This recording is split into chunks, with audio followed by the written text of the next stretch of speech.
You know, other than write Lord of the Rings and other fantasy novels, J.R. Tolkien um,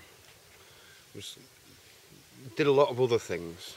You know, he was in the army in the First World War and the Second World War. He translated or put the definitions in the dictionary.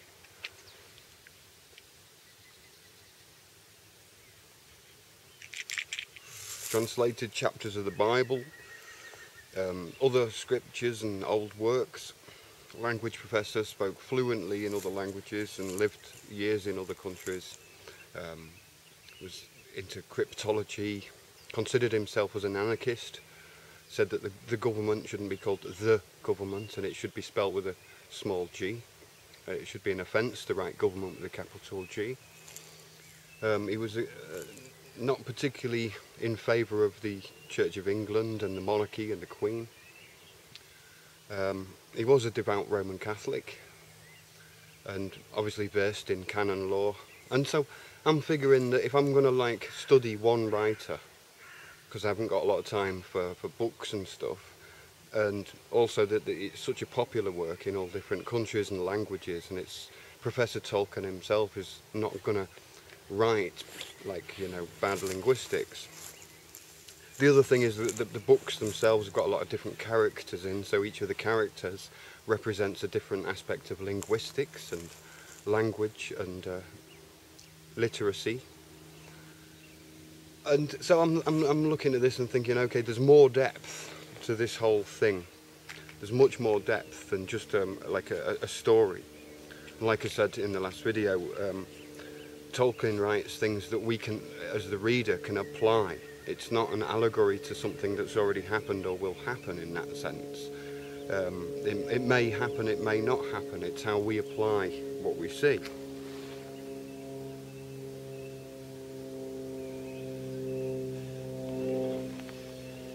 So I've got my own ideas of what things mean.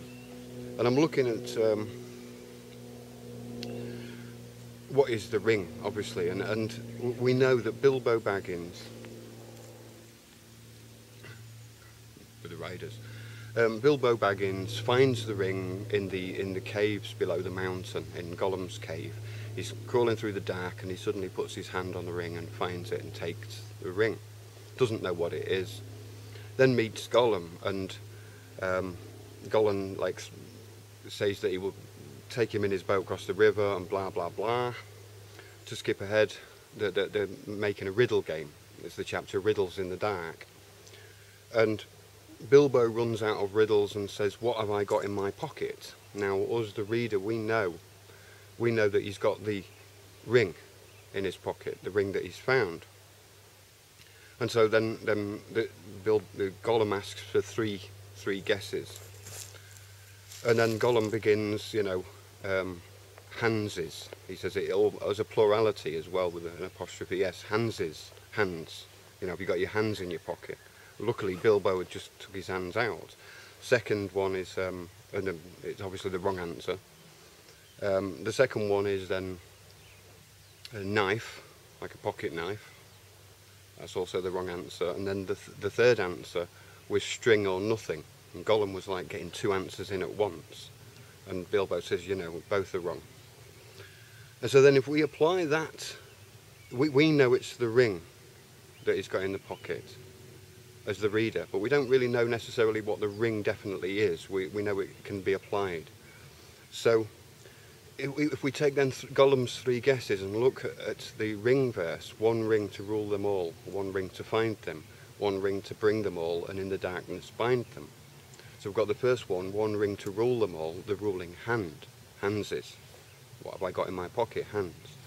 One ring to rule them all, one ring to find them, knife. A knife, actually, it's twisting it a little bit, but a knife is actually a word for an envelope cutter. It's like a die, but because it cuts envelopes, and it comes from knif, it's a Scandinavian word. But the knife could be a point of a compass, or so it's. And then one ring to bring them all, and in the darkness bind them. Well, Gollum says string or nothing. Nothing is nothing darkness. Well, it could be applied to. And string could also be applied to binding, but also a string could be a stringed instrument that makes sound that we hear in the darkness. So you see, there's already like more levels between Gollum's riddles of the cave, Gollum's answers to the riddle, and also the verse of the ring itself, revealing another layer. We could make connections then and say that the verse of the ring says hands of time, point of a compass, sound of a voice, or sound of a name, you know, one ring. Anyway, I don't want to try and label it at this stage. Maybe you can make up your own decisions, but I just wanted to draw your attention to those levels of thinking, of perception in the words. If you look in a dictionary and look in the word pocket, find out what a pocket is, and then look at what can actually be in a pocket. Pocket watch, pocket knife, you know, these things that we have in our pocket, money, identity. You know, there's another word, pocket borough, which is an interesting one. It's like an old-fashioned term for because years ago a district was created around a borough, and a borough is an old word for burg or castle, and so there was like always a castle in these villages called a borough in England, all the boroughs. And so, but when there wasn't a castle, it was like just a paper. It was on paper. It was like a flag, and that was then a pocket borough. So there's a lot of words, and you can see in the dictionary what those words mean. You know, break down the sentence. What have I got in my pocket? You know, my pocket, and what, not who or where. You know, have and got. You see what I mean? It's like you have to break it down, write it down. It's a really geeky, nerdy thing to do. So that's why I'm sort of like sharing to save you time. Anyway, it's and these, you know, the verse of the ring will go into next, but it's got a rhyme, it's got a rhythm. It's one ring to rule them all, or one ring to find them. You see, it's like got 7 beats for a bar, and that makes it a canon.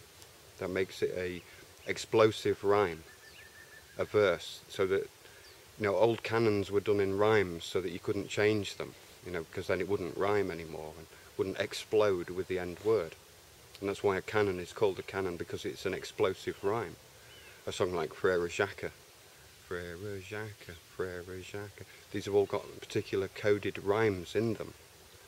And so you could consider it a septiverse, a verse with 7 beats. And so we'll go into that in another video. Okay, yeah, thanks a lot for watching. I hope you enjoyed this instalment. Cheerio.